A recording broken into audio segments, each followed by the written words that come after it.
Hello everyone. So in this session we are going to discuss about planning your tax strategy. So in life there are two certainties, death and taxes. It is said by someone and it's very interesting. Money that you provide to government. So it forms a major proportion of government income.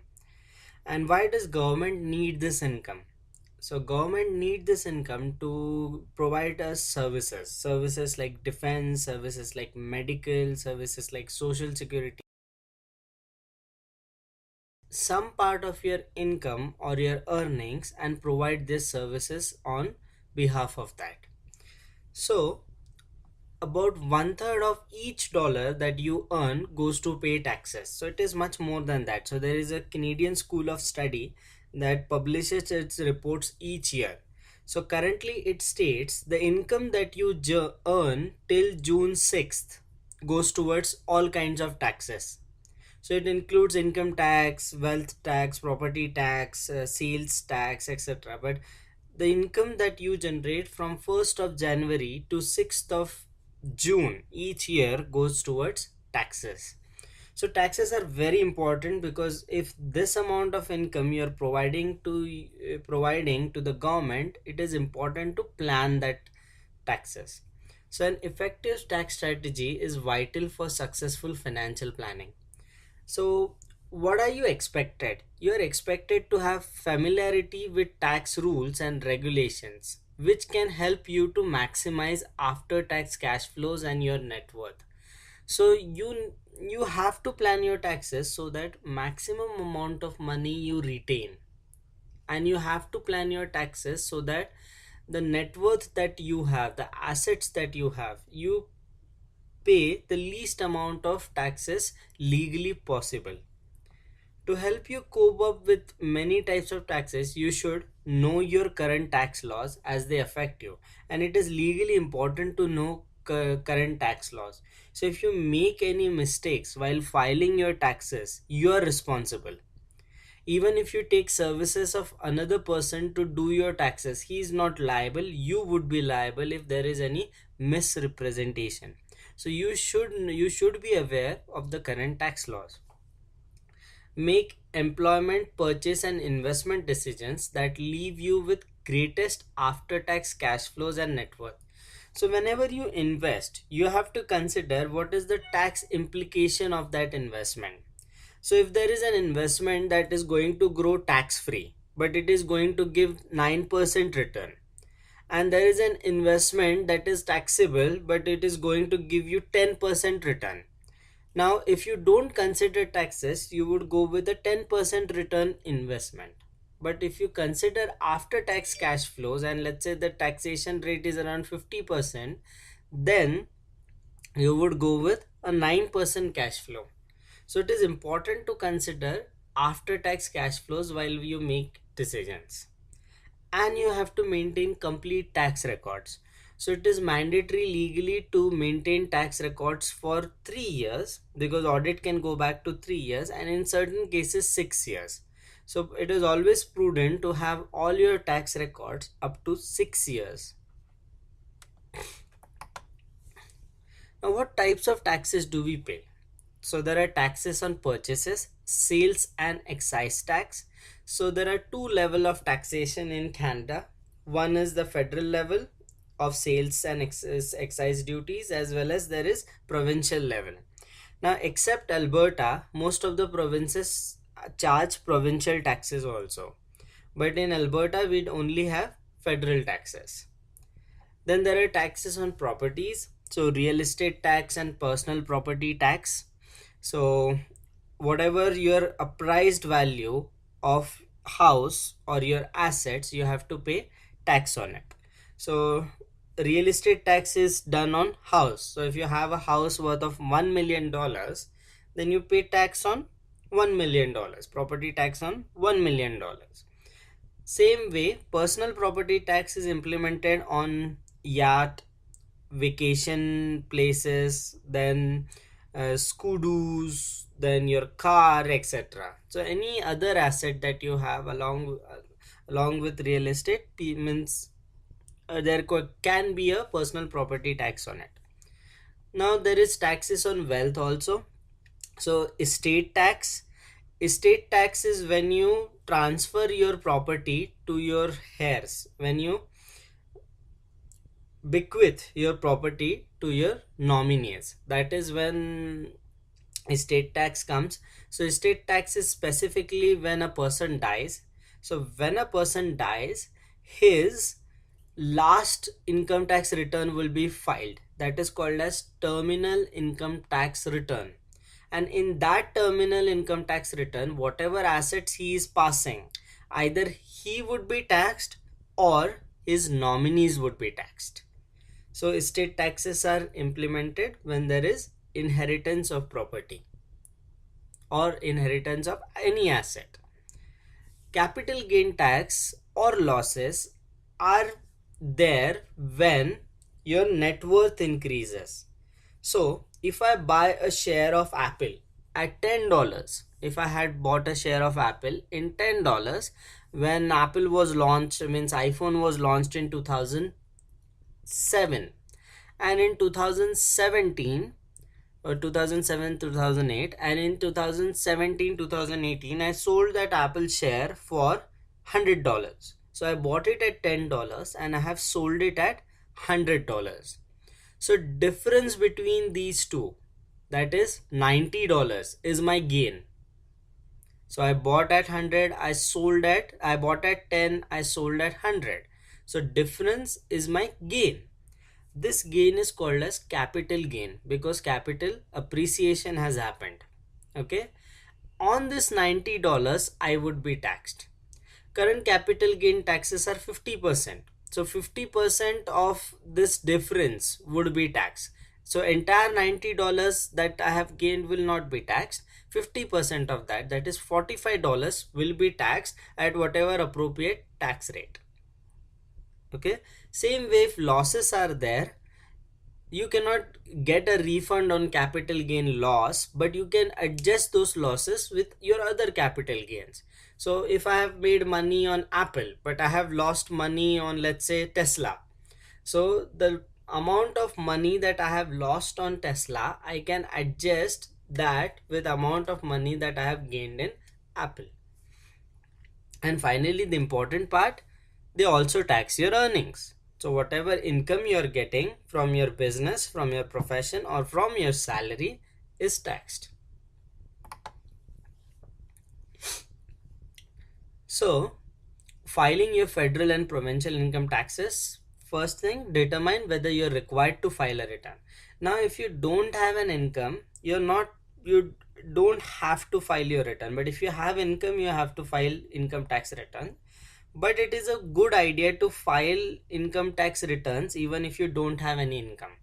The reason is, if you are not earning, government gives a rebate of GST and QST, the indirect sales tax, sales means indirect taxes that you have paid. You get a rebate of that. You get those that amount of money back. Point number one. Point number two, there are certain deductions. There are certain um, investment instruments like tax-free savings account and RRSP, means registered retirement savings plans, etc. So if you don't file these returns, these deductions are not given to you. Example, there is a tax-free savings account deduction of $5,500, and if you don't take that deduction this year, that deduction carry forwards to the next year.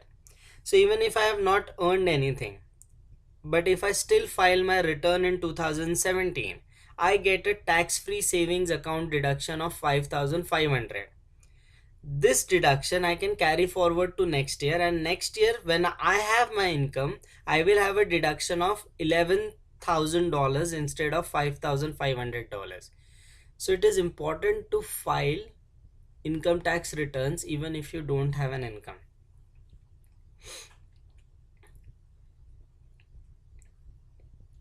So then you have to decide which form best serves your need. So which form do you file it in? We'll discuss it in future. Are you required to submit additional schedules or supplementary forms? So mostly if you don't have any business income, you just have to submit the T4 form. But if you have business income, then you have to submit some additional forms also. Who must file? All residents of Canada must file a federal income tax return for any year in which they have a balance of tax owing.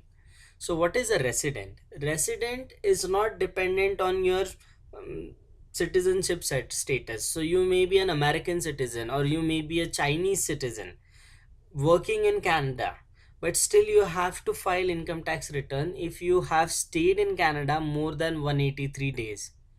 So, a resident is considered to be anyone living in Canada, but also includes non Canadians who are present 183 days in a year in Canada. Canadian residents are taxed on their worldwide income. This is important. So, if you are a Canadian resident, but for 3 months you went to China to work and you come back, so whatever income you have earned in China is also taxed. Now, there are certain double taxation treaties that Canada has signed. So, if you have already paid tax in China, then that amount of tax can be considered as tax paid in Canada. So you pay taxes only on the difference. So let's say the taxation rate in some country that has double taxation treaty with Canada. Let's say an example in India. So if India has a taxation rate of 30%, but Canada has a taxation rate of 40%. So the 30% tax that you paid while you worked in India is taken, it's considered as a credit for Canadian taxation. So you only pay taxes on the difference. And this happens only when there is a double taxation treaty within those countries. Otherwise, you pay tax in India as well as you pay tax in Canada too on the full amount. But if double taxation treaty is there, you pay taxes only on the difference. Now, what is taxable income? Taxable income is the net amount of income after allowable deductions on which income taxes is computed. So, how does it work? So I'll brief you, then we'll go back to the steps. So you have to first calculate total income. Total income is all your income put together. So it includes employment income, business income, investment income, capital gains, and all other forms of income like lottery winnings, etc. So this is your total income, right? From this total income, you deduct certain deductions. Now there are certain incomes you don't have to report and there are no taxes on it, but still means for the time being all income you report as total income. From this total income, you deduct certain deductions. So there are government approved deductions that you can take if you have convince if you have spent on those deductions. So you subtract those deductions, then you get equity, then you get net income. From this net income, you deduct other deductions as well as you subtract the losses that you have carried over from previous year. For example, capital gain losses or etc that you have carried forward from previous years, you can deduct those losses, as well as there are certain other deductions. From that you get taxable income. On this taxable income, you calculate federal taxes and then you take tax credits, then you add provincial taxes, and that gives you total tax credit. So how do you do it? Step 1, calculate your total income.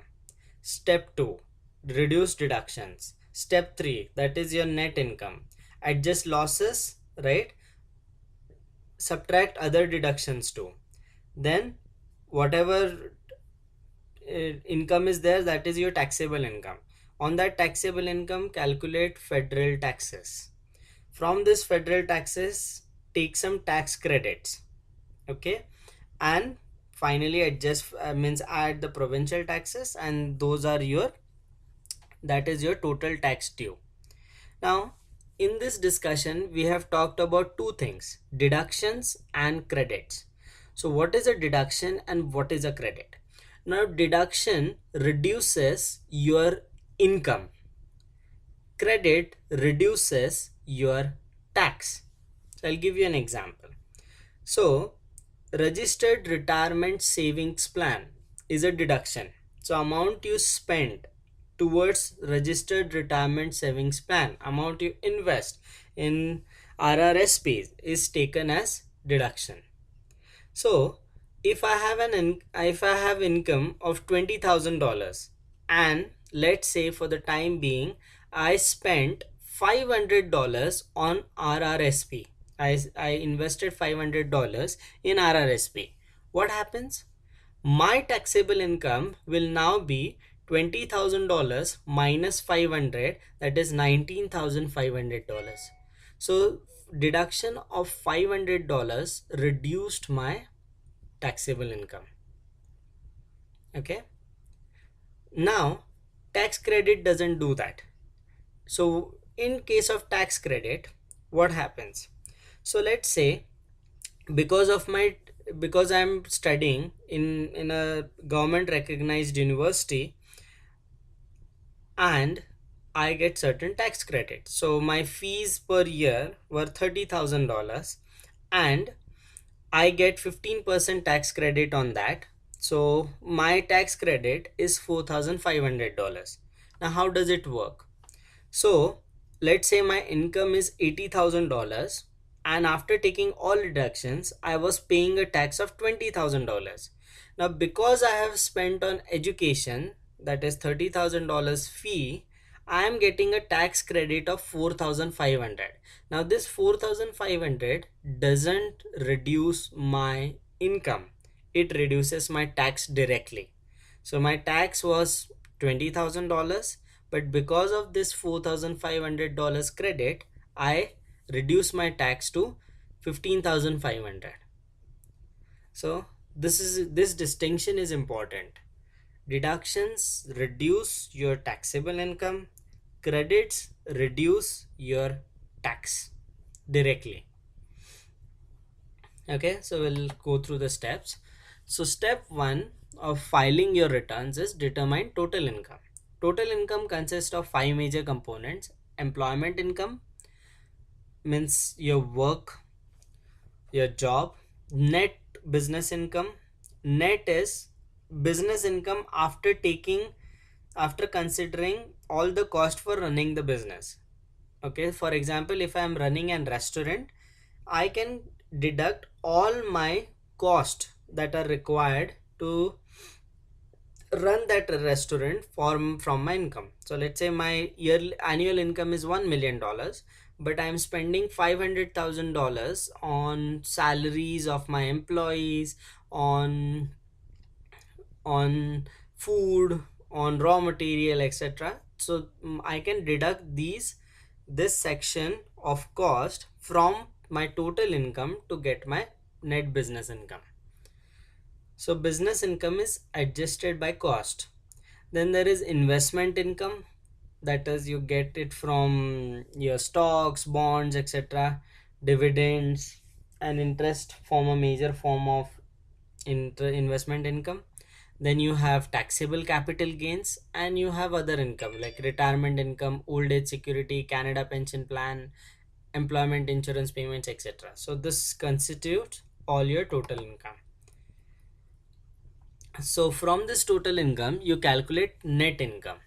So net income is total income reduced by certain deductions. So deductions are contribution to RRSP, RRP and IPPs.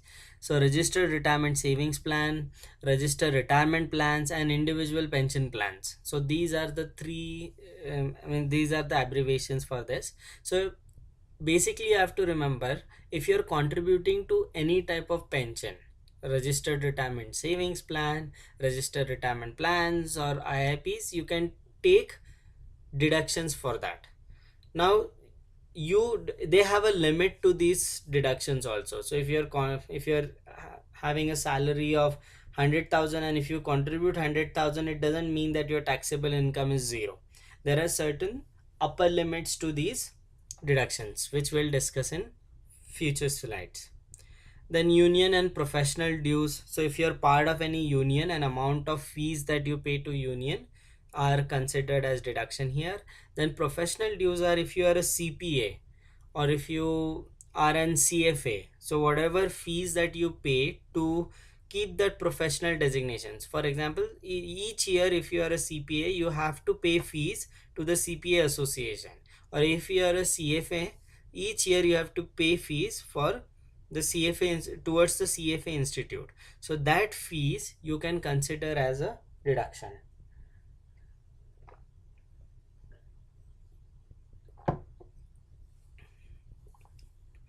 Now, important point to note here is even if you're not using your designation in your current role, still you can claim deduction.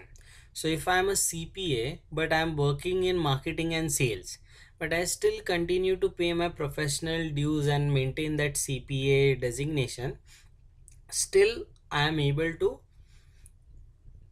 take deductions for those fees. Childcare expenses. So this is means if you are spending on childcare, disability support deductions, moving expenses.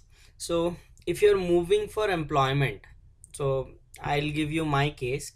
I have moved twice in this country. So first time I moved from Ontario to BC and then from BC to Alberta. So when I moved from Ontario to BC, I took deduction of the moving expenses that I incurred in that year. Okay. And when I moved from BC to Alberta, again I took deduction of moving expenses. So if you're moving because of work, then you can take deductions. There are two things you have to consider. First rule, wherever you are moving, it should be within 45 kilometers of your workplace. So if I am moving from BC to Alberta to work in Alberta, in Calgary and in SAIT, so my stay should be within 45 kilometers of SAIT. Second rule, if your employer reimburses moving expenses, then you are not allowed to claim any deduction. Other deductions are business investment loss, interest paid on loans, specific loans like education loans, employment expenses, etc. You can take deductions of that.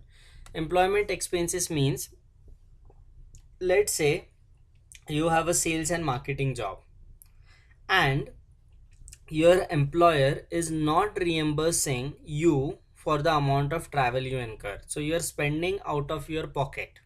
Your employer is not reimbursing your travel. So in that case, whatever you are spending on travel, you can take a deduction of that. Okay, but there are certain forms you have to get it signed from your employer to do that. After calculating net income, you calculate taxable income. So these are basic deductions. There are some additional deductions that we generally consider. So you adjust the net income by two things: additional deductions and losses carry forward from prior years. So security option deductions. So if you are an employer, if you are an executive in a company, let's say I am into management, top management of a company, my pay includes salary as well as some stock options. So the stock options I am getting from my company form a part of my income, but there are certain deductions that are available on these stock options. So I can take deductions that are available. Then capital gain deductions I can get, net capital loss of prior years I can deduct, and other deductions I can consider. Okay. On this taxable income, you calculate federal taxes. From this federal taxes, you adjust for tax credit, and that gives you amount of tax you have to pay or amount of tax refund that you are going to get. Income tax fundamentals. So you have to keep these things. So tax form and tax filing information. So you need to B means this information should be stored with you. Current tax form, reference books on current taxes because laws are changing and you are expected to be aware of it. Social insurance number, company copies of federal tax return from previous year, you have to maintain that. T4 forms are forms that you get from employers. So if I'm working with state, I get T4 forms from state. So you have to submit T4 forms while submitting your tax returns. So you have to maintain those T4 forms. T4A forms for reporting pension income, T5 forms for reporting dividends. So T5 forms are given by banks and investment firms. So basically, if you are an employed person, you get two kinds of forms. One, you get T4 forms from the employer. It happens, means they generally provide it in Jan and Feb. Then you get T5 forms from your bank, from your investment firm, that shows you your investment income. T5 forms for self employment, royalty income. So if you're self employed, you again need T5 forms. Then you have to record all your expenses, receipts or medical, dependent care, charitable donations, etc. You have to maintain. So we have discussed this. So once you have your taxable income, you calculate the total tax that you own. So taxable income is the basis for computing your income tax owing. Tax rates and tax credits are used to compute tax payable. Now there are two formulas that you have to remember. One is marginal tax rate. It is the tax paid on the next dollar of taxable income. It is the tax paid on the next dollar of taxable income. For example, there are tax brackets and I am falling in 20% tax bracket right now. So every additional dollar that I am earning is currently taxed at 20%. But let's say I am on the threshold of my tax bracket. I am in the tax bracket, means I am on the threshold of it. So for example, let's say there is a 20% tax bracket between incomes of 50,000 to 90,000, and any income above 90,000 is taxed at 30%, and I am currently at $89,000.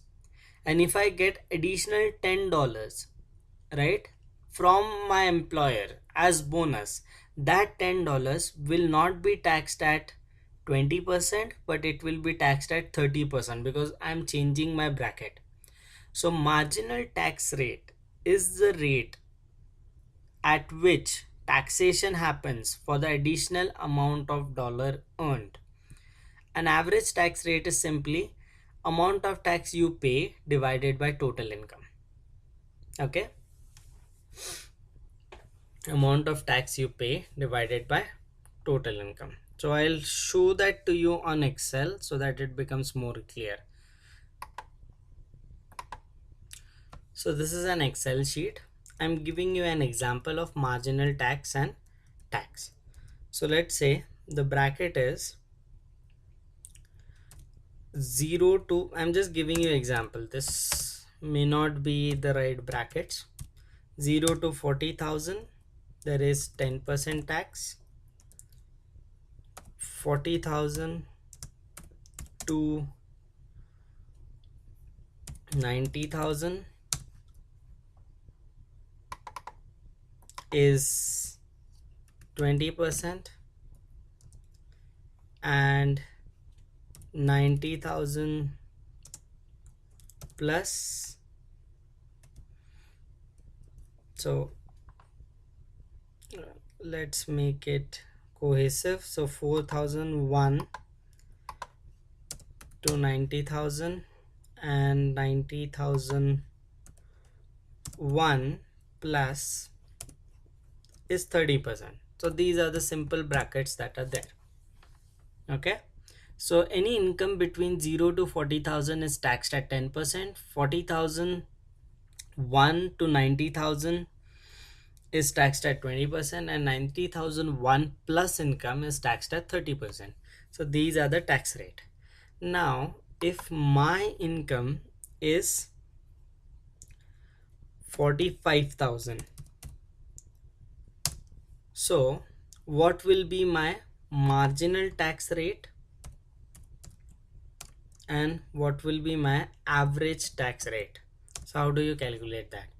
Now for marginal tax rate, if I get additional $1 of income, which bracket will this $1 fall in? So this $1 will fall in the middle bracket, because this $1 doesn't lead my income to grow above 90,000. So it will still be taxed at 20%. So my marginal tax rate is 20%. Okay. Now what is my average tax rate? I have an income of 45,000. So what will be my tax payable? So for average tax rate, you have to first calculate tax payable. So my tax payable will be 0 to 40,000, 10% tax. So I have an income of 40,000 that taxed at 10%. So that is $4,000 in the first bracket, plus my income is not ending at 40,000. I have additional $5,000 more of income, which is taxed now at 20%.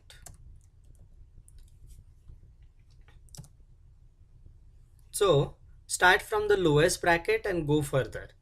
So my income was crossing the first bracket, so I have to pay $4,000 as tax. It is coming in second bracket, so I have to pay remaining amount that is left after the first bracket as tax. So it will be 5,000 multiplied by 20%, that is 1,000. So addition will be $5,000. So my average tax rate will be tax payable divided by my income. So my average tax rate is 11%. So for MTR, consider that you are getting additional $1 and how much tax you would pay. That is how to solve it. For ATR, average tax rate, consider calculate the amount of tax you are paying on your current salary and divide it by your tax income. Okay, so I'll again pause the video and will. Okay, so these are the federal tax brackets for 2017. So 0 to 55,282, 15% tax rate, 55,282 onwards to 90,563, 20.5% tax rate, 90,563 to 140,388, 26% tax rate, and 140,388 and above, 29% tax rate. So they have shown how in Alberta how it works. So first 45,282 you pay 25. So it's inclusive of, this was federal tax rates, but there are provincial taxes also. So if you consider provincial and federal both, so this is the effective taxation that happens. If you're earning less than 45,282, you pay 25% tax. If you are earning more than 150,000 to 200, you pay 45 or 42%. And the highest tax rate is on income. If you are earning more than 300,000, then you pay 48% tax rates. So once you have that, you calculate net federal tax.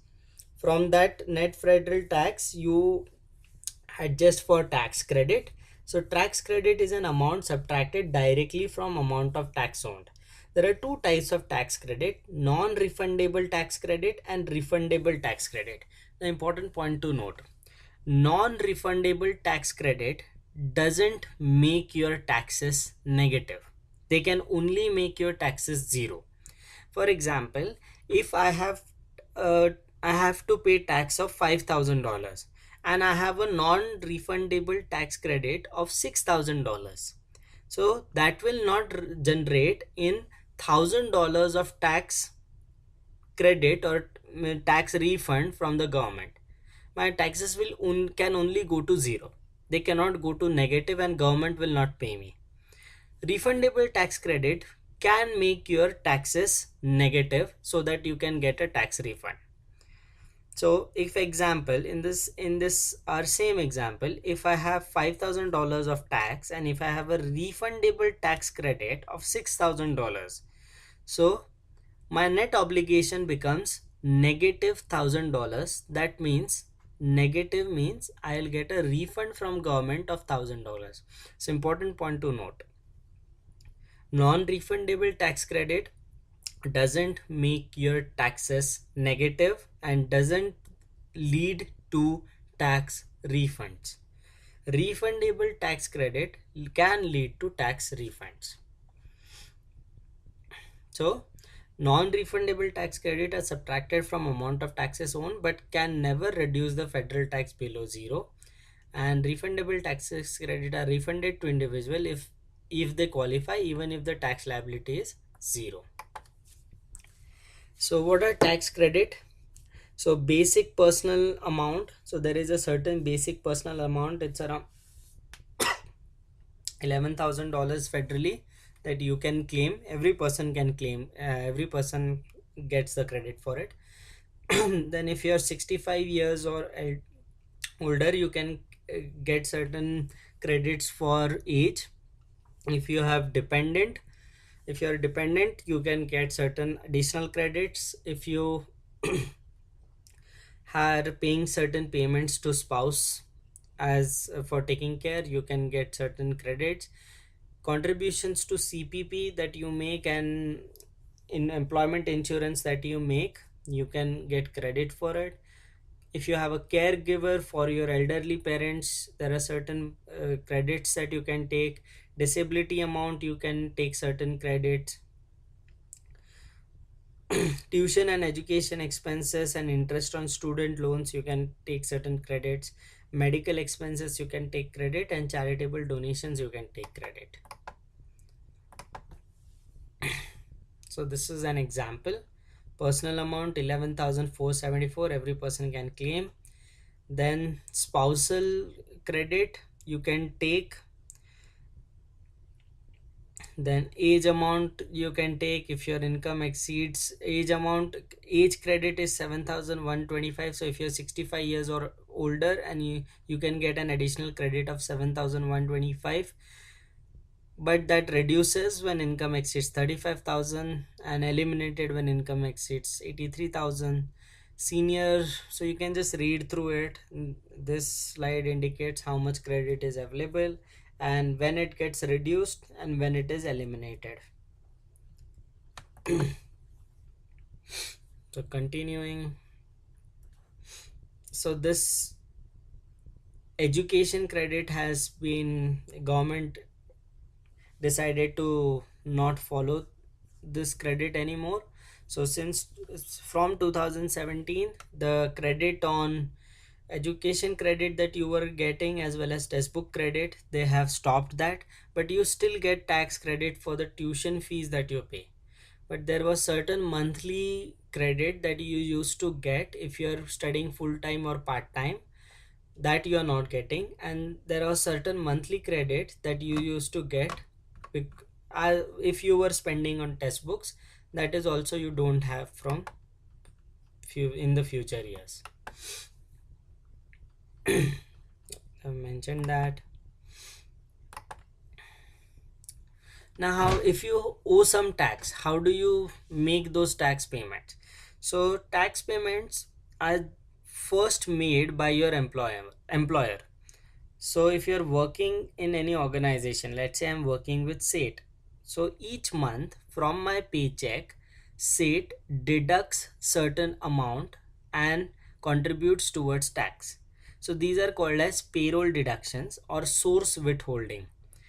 Employees who are working with certain employers have to withhold their sources, means they have to deduct taxes and then pay their salary. Employees withhold from sources to pay income tax, CPP and employment insurance contributions, and employers report how much they have withhold in your T4. And if you want, you can reduce your source withholding. So if you think that you're paying too much tax than what is required legally by you, then you can tell your employer to reduce your withholding. Then there are installment payments. If you have taxes that you have to pay more than what is deducted by your employer, so example, if my taxes come to be $12,000 and my employer has withhold taxes worth of $11,000, then $1,000 that I have to pay, I can pay it in installments. Deadlines and penalties: you must file your return by 30th April of each year, otherwise you will start facing a penalty of 5% on the balance that you pay. So three points that are important to note: employers withhold your taxes, means they, before paying you salary, they deduct your taxes, CPP and employment insurance, and give it to government, and you are not responsible for the tax that is withheld. So if employer withholds taxes from you but he doesn't deposit with the government, that is not your fault, so it is considered that you have paid your taxes. Second point: if you have to pay tax that is not covered by source withholding, then you can pay it in installments if that tax is more than $2,000. Third thing, you have to file your tax returns by 30th April. If you don't file, you are charged penalty of 5%.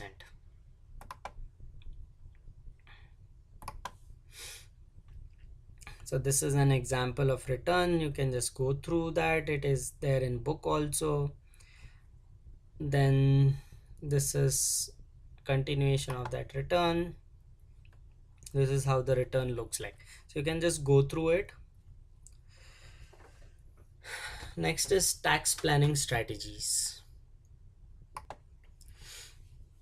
So what is tax planning? Tax planning is use of legitimate methods to reduce one taxes, and it is different from tax evasion. Tax evasion is use of illegal actions. So tax planning is totally legal. So tax planning is using legal ways to reduce your tax burden.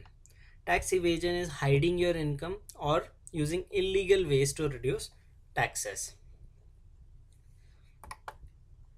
Tax planning is not a crime, tax evasion is a crime. So, what are the tax planning strategies? To maximize after tax cash flows, some simple strategies can be thought of. Are you choosing the right form of remuneration that is most advantageous to you? I'll give you an example. So, if I'm running a small business, I'm owner of a small business, I can take remuneration from that business in two ways. I can either take a fixed salary or I can take dividends. So, whatever profits I am going to generate at the end of the year, I can take dividends on that. Okay. Now, if I don't take salary, so before we'll discuss if I take salary, what happens? If I take salary, so my source of income is salary, I get RRSP deductions, right? I get tax free savings account deductions. Okay, but I would be taxed at my marginal rate. I don't get any deductions that are available for dividend income. If I take remuneration in form of dividends, I do, my salary is not considered for RRSP calculations. So my RRSP, registered retirement savings account contributions, are lower because it depends on salary. But I get certain deductions for dividends. So it is important to structure your remuneration on what you want. If RRSP contributions are important to me, I would rather be considering salary as a remuneration form. If dividends are important for me, I would rather consider dividends. Are you taking full advantage of all deductions and credits that are available for you? So if you're studying in a full-time course, so are you taking deductions of tuition fees that you pay? Are you taking advantage of all possibilities to defer the payment of taxes to a later date? So we'll discuss what is this. But registered retirement savings plan or registered pension plans enable you to pay taxes when you withdraw money. So you get certain tax deductions right now, and you only pay taxes when you withdraw money from those plans. So are you deferring your taxes? This is called as deferment of taxes. So are you deferring your taxes?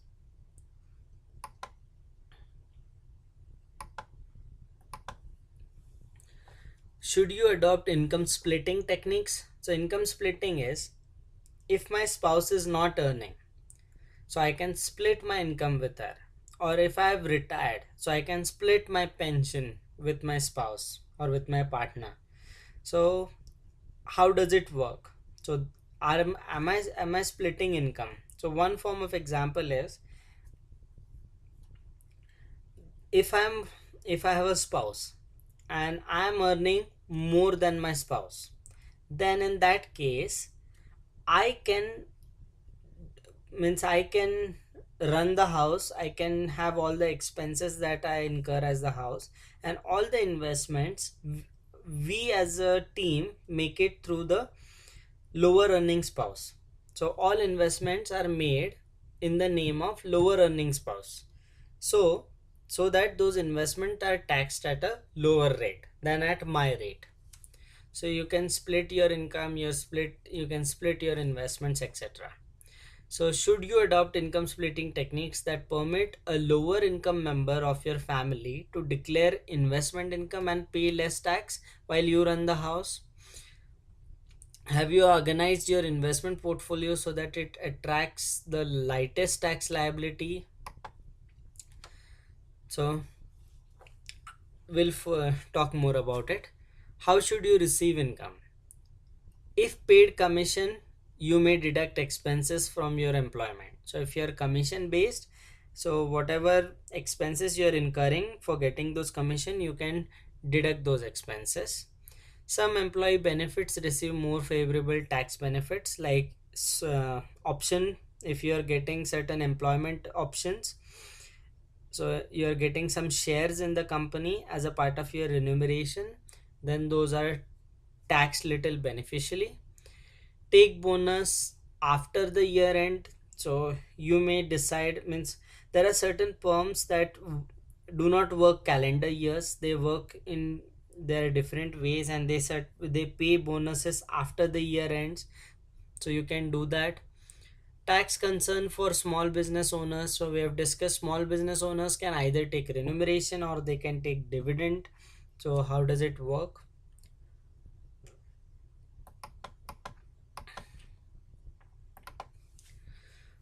Now, this is important. One tax planning strategy is to invest in tax free savings account. So, the basic premise is, whatever investments that you make in tax free savings account, all those investments grow tax free. So, you do not have to pay tax on those investments. I'll give you an example. So if I open a tax-free savings account, which I can open very easily with any bank, I can even open it online. Now, in that tax-free savings account, I can make an investment in a debt instrument that pays me interest, or I can buy certain shares in those tax-free savings account, or I can buy a mutual fund.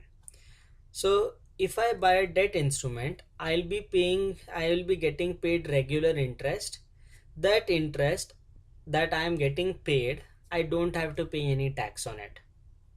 Second, if I buy any shares and the value of those shares grows, so if I buy Apple and I had put it in tax free savings account and it went up from $10 to $100, I don't have to pay tax on the appreciation that I have experienced. Same way, if I have invested in mutual funds and they are growing from $100 to $200, I don't have to pay taxes on it. So investments in tax-free savings account grow tax-free, but there is restriction. You can contribute up to $5,500 annually. Few years back the limit was $10,000. Now they have reduced it to 5,500. So the it started with $5,000, then it went up to 5,500, then it went up to $10,000. Government has again reduced it to $5,500, and it is independent of how much you're contributing towards pension. And unused rooms can be carry forward. So if I don't use entire $5,500 to save, I can carry forward it to next year. Contributions grow tax free, withdrawals are tax free, and withdrawals create contribution rooms for further years. So if I withdraw money, that withdrawn money I can redeposit.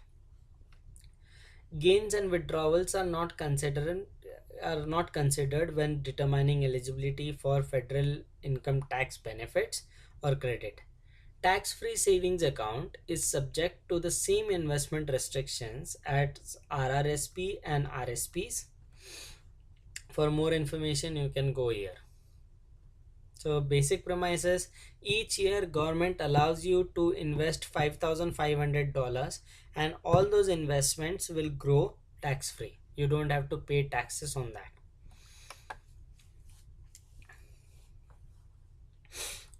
Maximizing the benefit of deductions and tax credit. Be aware of the current tax laws and regulations. Use contributions to retirement plan to defer taxes on income. Maximize your contribution each year. Child support, alimony, spousal maintenance payments are no longer deductible. So in earlier days, if you're paying some child support, you were allowed to take certain deductions in it, but there was a Supreme Court case in the Canadian Supreme Court which said that it is permissible no longer. So how it used to work. So if I am paying $1,000 as child support, then I can take deduction of $1,000, and the person who is getting that child support or spousal support will be that payment will be considered as his or her income.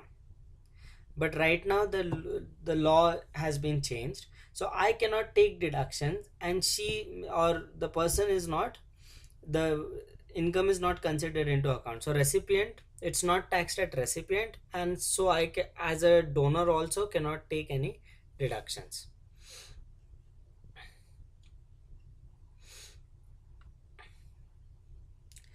Interest on funds used to earn taxable income is tax deductible. Capital losses incurred should be subtracted from capital gain.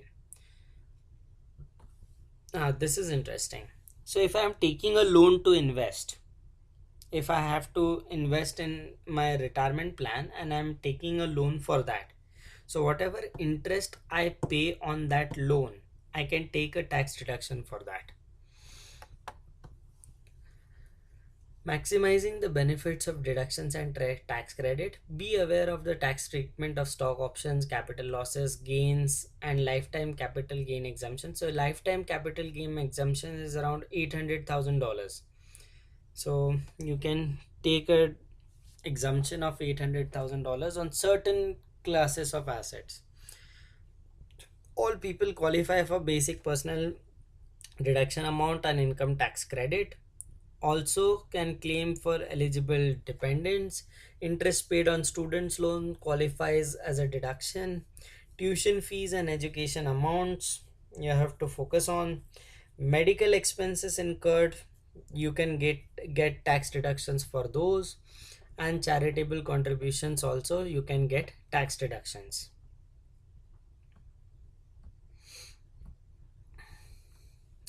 And charitable contributions, for first $200 you get a tax credit of 15%. So if I'm making charitable contributions up to $200, I get tax credit of 15% of on that. And if I'm making tax credit of more than $200, I get 29% tax credit on that. So you have to remember that. Plus you have to restrict you cannot be making more charitable contributions than 75% of your salary for tax purposes. So any charitable contribution that you are making above 75% of your salary will not be considered for tax purposes. Tax deferral techniques. What is deferral? Defer taxation of income until a later date when combined average tax rates will be lower. During deferral period, investment income earned can be reinvested tax free. So registered retirement savings plan, registered pension plans, individual pension plans, deferred profit sharing plans, investing in capital assets, and registered education savings plans are all form of deferral strategies. So what is registered retirement savings plan? So RRSP is a very common thing. You can open it with any banks or any financial institutions. Whatever contribution you make towards RRSPs, you get a tax deduction in your income in that year.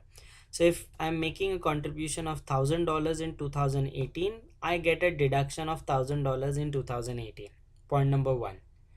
But when I withdraw money from RRSP, I have to pay tax on it. It is not like tax free savings account where when I withdraw I don't have to pay tax.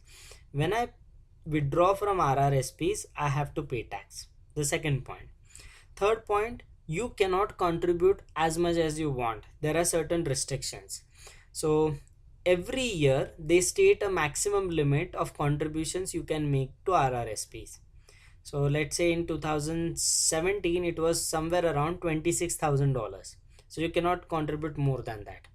Second, it is also restricted by amount of salary you earn. You cannot contribute more than 18% of your salaries in RRSPs. Okay. Third, you can withdraw money from RRSPs either for buying a house or for doing education. So two purposes you can take money out of RRSPs, which you again have to contribute back. Registered pension plans, generally you don't open these are opened by your employer. So wherever you're working, mostly they would be having a registered retirement plan. These registered retirement plans are basically two types: defined benefit plan that pay a fixed benefit when you retire, or defined contribution plan. The benefits are not fixed, but the contributions as a percentage are fixed. Individual pension plans. So these, if you are not satisfied by the amount of pension you are going to get from employer, you can additionally open an individual pension plan with an employer only. So if I'm working with SATE and I'm not happy with the pension I'm going to get from SATE, I can open an additional retirement plan with SATE. That is called as individual pension plan. Deferred profit sharing plan. So this is generally for executives. So company can contribute some profits that they have earned into the pension plans for executives, and they are not taxed on it. They have to pay tax only when they withdraw. You can also invest in capital assets and registered education savings plan. Now the important difference is registered retirement savings plan and registered pension plans. You cannot withdraw money from registered pension plans. You can withdraw money for buying a house and for education from RRSPs. So if you have an option between RRSP and registered pension plans, it's far better to go for RRSPs, because at least for certain purposes you can withdraw money.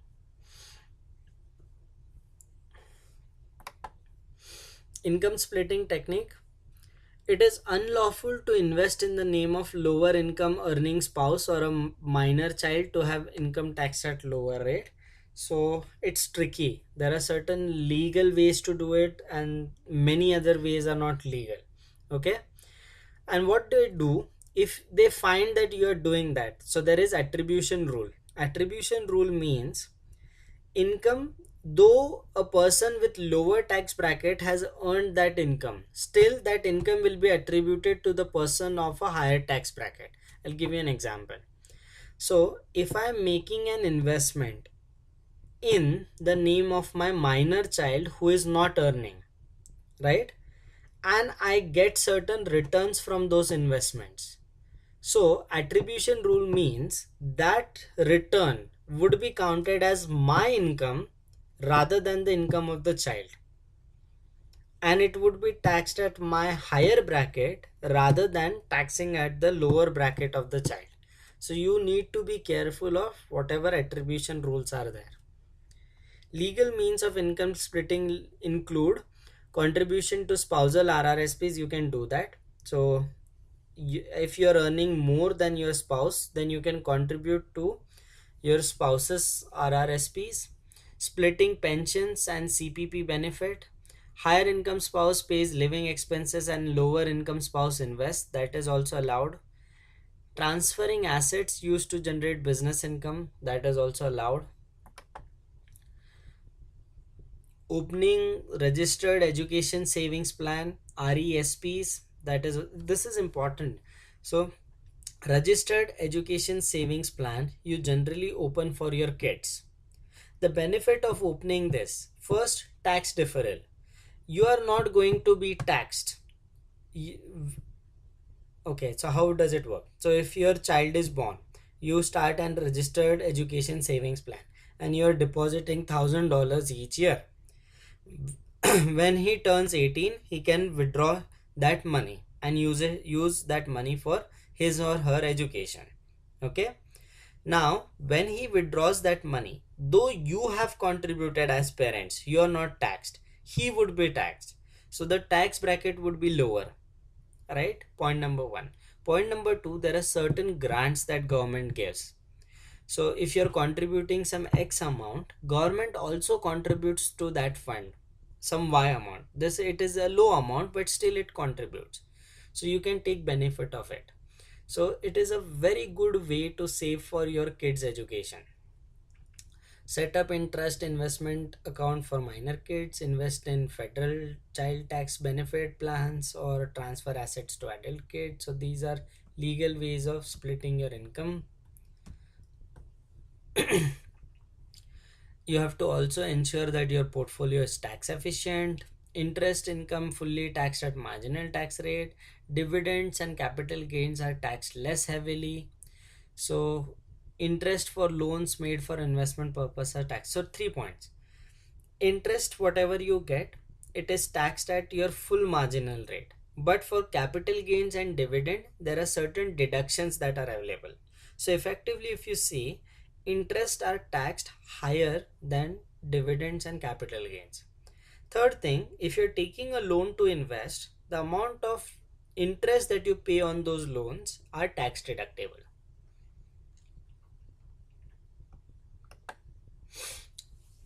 Tax issues important to students: learn how to report income from scholarships, fellowship, grants, and RESPs.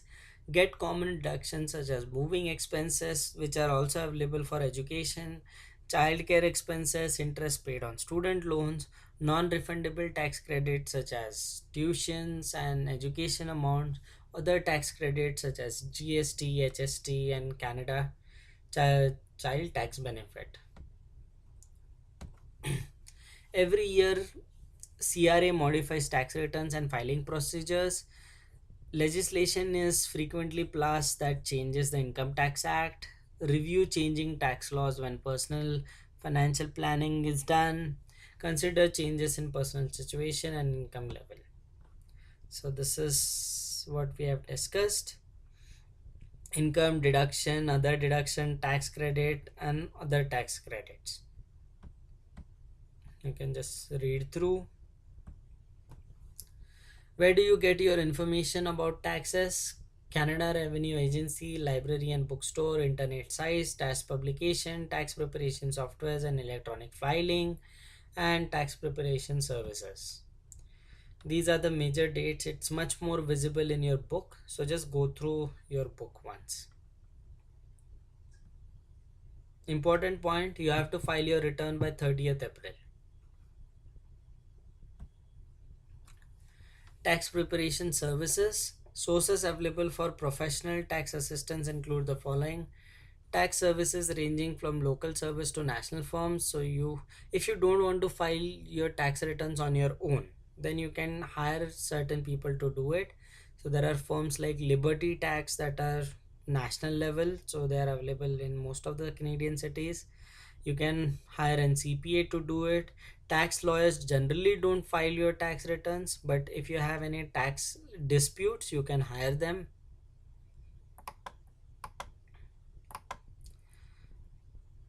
Your returns can be audited. A tax audit is a detailed examination of your returns for Canada Customs and Revenue Agency.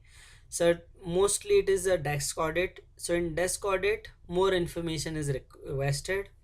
For example, in 2017, I had some global income.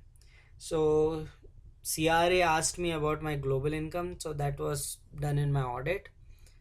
Keep detailed records, receipts, cancel checks, evidence to prove amount claim. So you have to maintain all records. It's important. Avoid common filing errors. Okay, one form of very common tax audit. So if you have an house and you're running a business from it. So I'll give you an example. For example, I'm running an Airbnb from my house. Okay. So I can take certain deductions because I'm running a business. Whatever I'm spending on that part of my house that I'm using for business, I can take certain deductions on it. So it depends on the percentage of my house I'm using for business. So home office concept. So CRA may examine your home office. So it may come to your place, see how many rooms you're renting and all those things.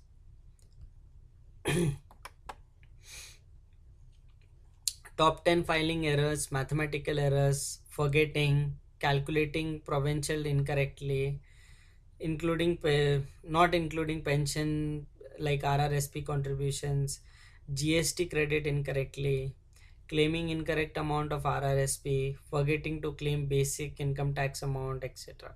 So these top errors you have to avoid. Desk audit inquiry mailed to you asking for document. Field audit, they visit you. So two types of audit: desk audit and field audit. Agent visit may request specific information. You can seek guidance from advisor, so you have a right to lawyer. Generally not a cause of alarm. Audit rights, what you have: auditor may only request specific information, he cannot request general information. You can seek guidance. Reassessment cannot go more than 3 years back except in case of fraud.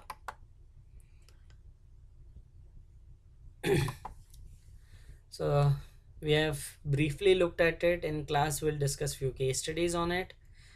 Tax planning can influence spending, saving, borrowing. Knowledge of tax law is important. You need to be aware of all tax laws. Major section: filing status, income deductions, tax credit, difference between deductions and tax credit, refund or additional tax you pay, consumer purchasing, use of debt, investments, retirement planning. So how do you get sources? CRA publications, internet, or professional tax services.